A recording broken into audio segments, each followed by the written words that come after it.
तो एक दिन जो दानवों के राजा वृषपर्वा हैं, उनकी पुत्री शर्मिष्ठा राजकुमारियों के साथ वन विहार के लिए, तो गुरु पुत्री देवयानी तो उनको भी साथ ले लिया। हजारों सखियां और उपवन में टहल रही थी। सुंदर पुष्प से लदे हुए अनेक वृक्ष, सुंदर सरोवर जिनमें कमल खिले हुए थे, भौरे गुंजार कर रहे थे, बड़ा ही सुंदर।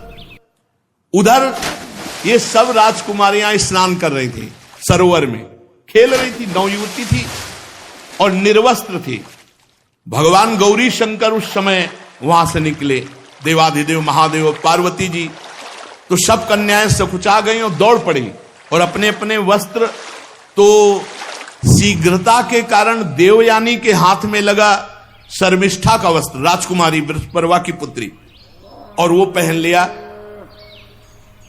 देवयानी का जो वस्त्र शर्मिष्ठा, तो राजकुमारी ने कहा तुम्हारी हिम्मत कैसे हो गई, हमारे उपरोहित की कन्या होकर तुम हमारी राजकुमारी हो, ऐसा वस्त्र कैसे तुमने धारण कर लिया। देवयानी ने कहा कि तू ज्यादा बढ़कर मत बोल, तुम हमारे वस्त्रों की अधिकारिणी नहीं। अब वहां राजकुमारी और देवयानी की बातचीत,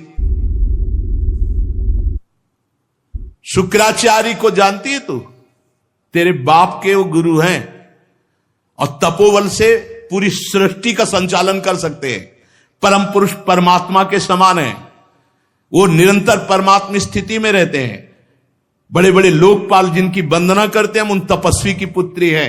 देवयानी ने कहा असुर मेरा शिष्य है, तू शिष्य की पुत्री है,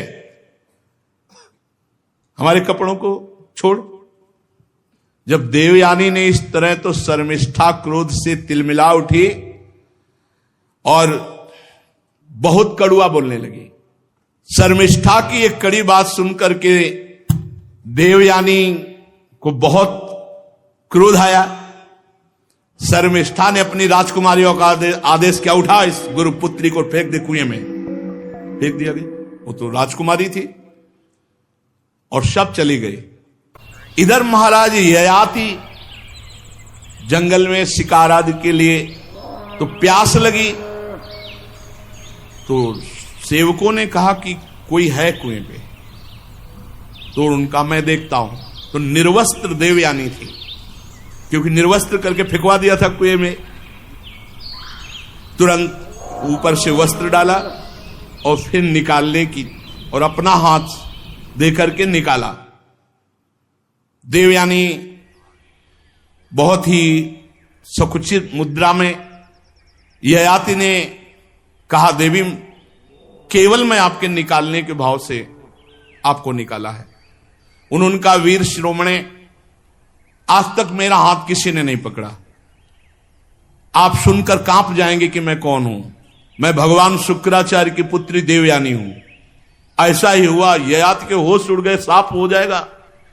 इतने बड़े ब्रह्म ऋषि की पुत्री का स्पर्श उनका मैंने केवल निकालने के उद्देश्य से, उनका डरो मत, ये मुझे पता है कि मुझे कोई ब्रह्म ऋषि स्वीकार नहीं करेगा, क्षत्रिय राजकुमारी स्वीकार करेगा, मुझे साफ है, इसलिए हम तुम्हें पति रूप में वरण करती हैं। वीरश्रेष्ठ, मैंने बृहस्पति के पुत्र कच्छ को शाप दे दिया था, उसी के शाप के कारण हमारा आपका संबंध होगा।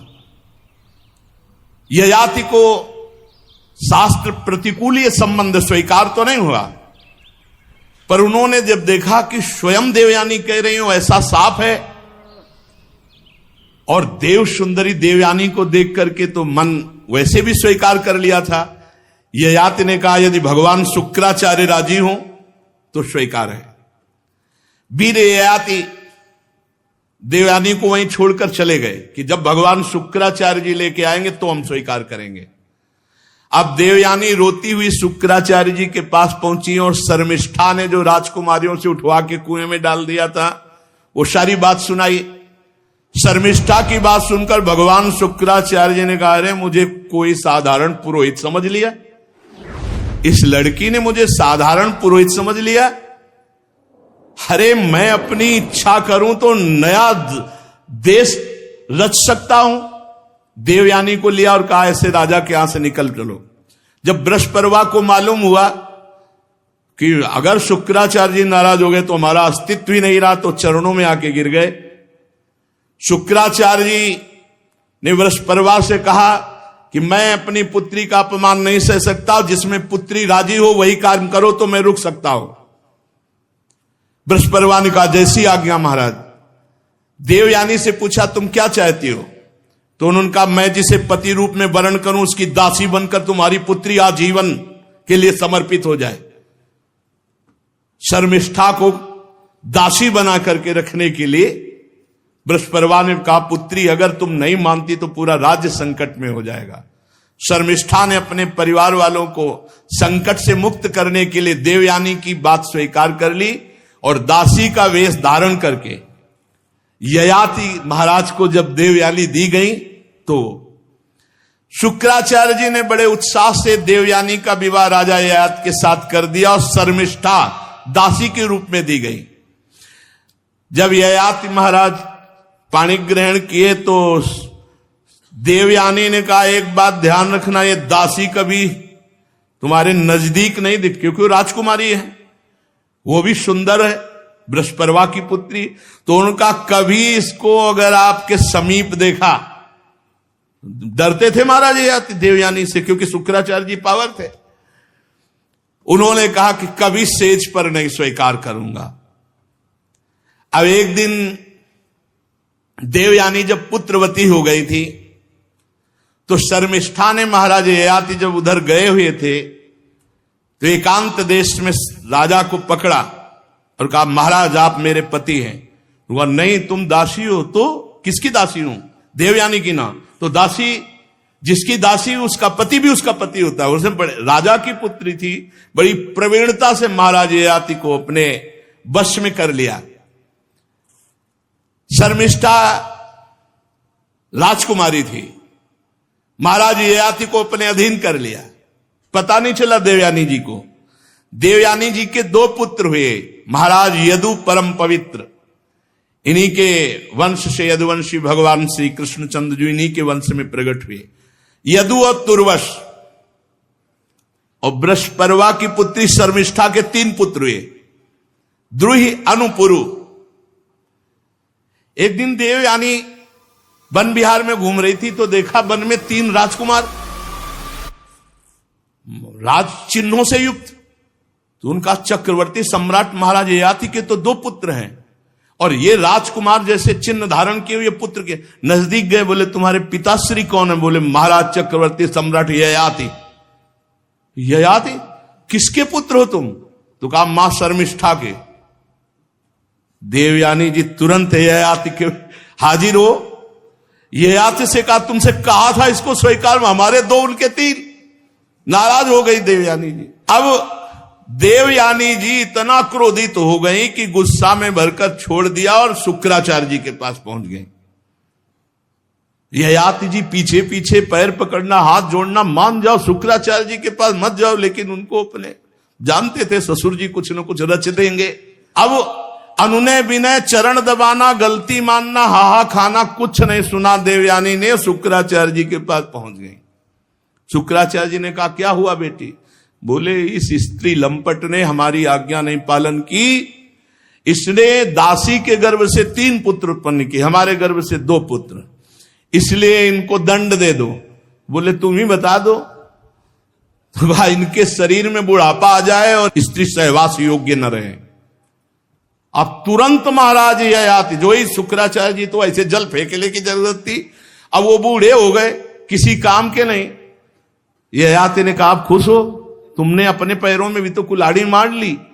अब देवयानी को फिर चेत आया तो ययाति देवयानी से जो विनय की वो सुनने लायक है।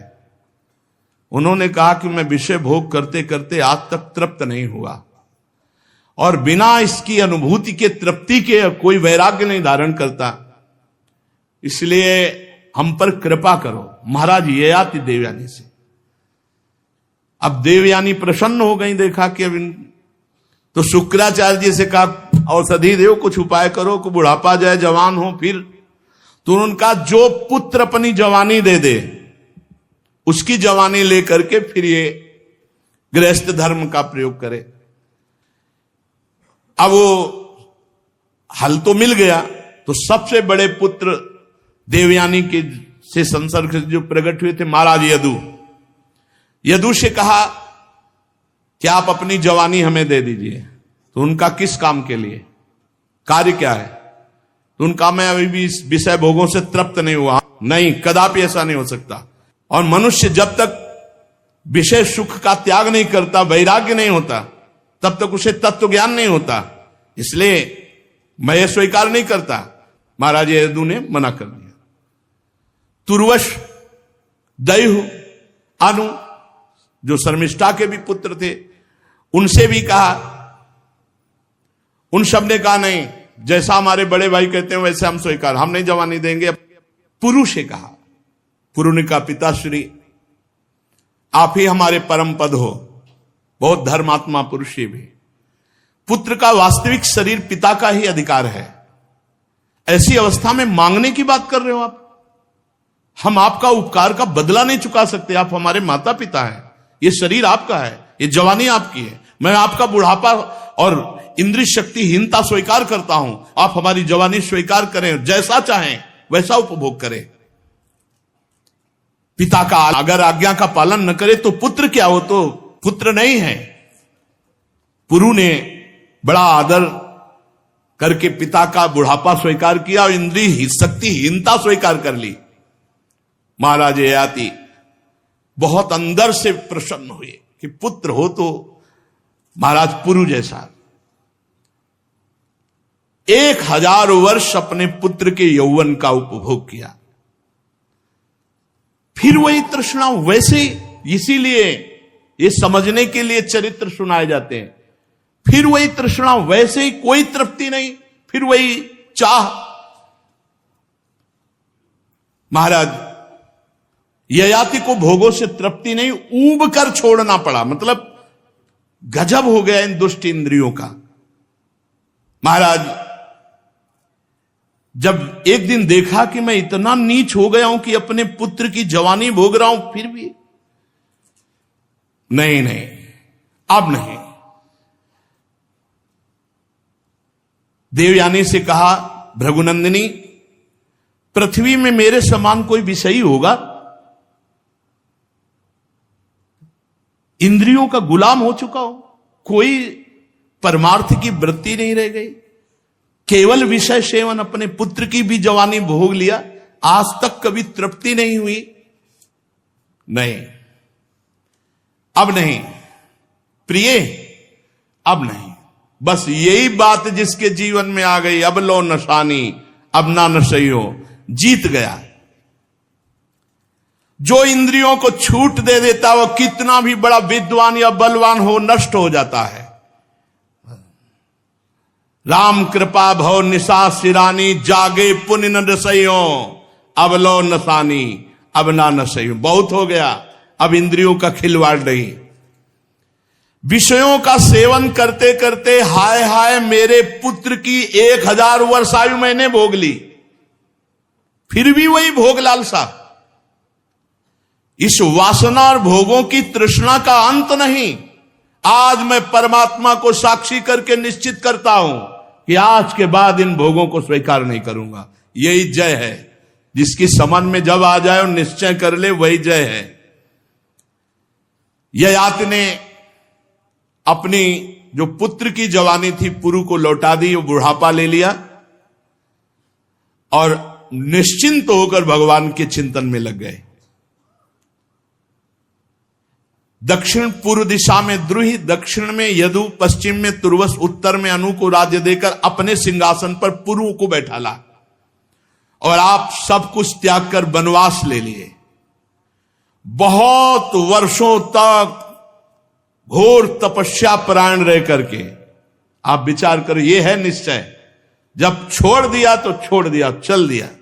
बहुत कठोर तप करके वन में जाकर समस्त आसक्तियों का त्याग करके, आत्म साक्षात्कार करके, त्रिगुण में लिंग शरीर को भस्म करके परमात्मा वासुदेव की भागवतिक गति को प्राप्त हुए। महाराज ययाति जो बड़े बड़े संत जन प्राप्त करते हैं।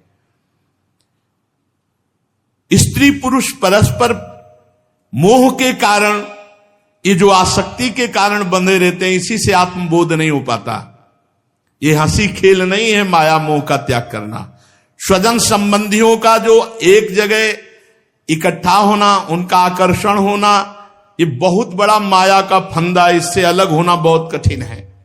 कोई श्री कृष्ण कृपा पात्र ही ऐसा अनुभव करता है कि भोगों में सुख नहीं है, संसार के संबंध मिथ्या हैं, और अपने चित्त को निरंतर परमात्मा में लगाकर भगवान वासुदेव को प्राप्त होता है।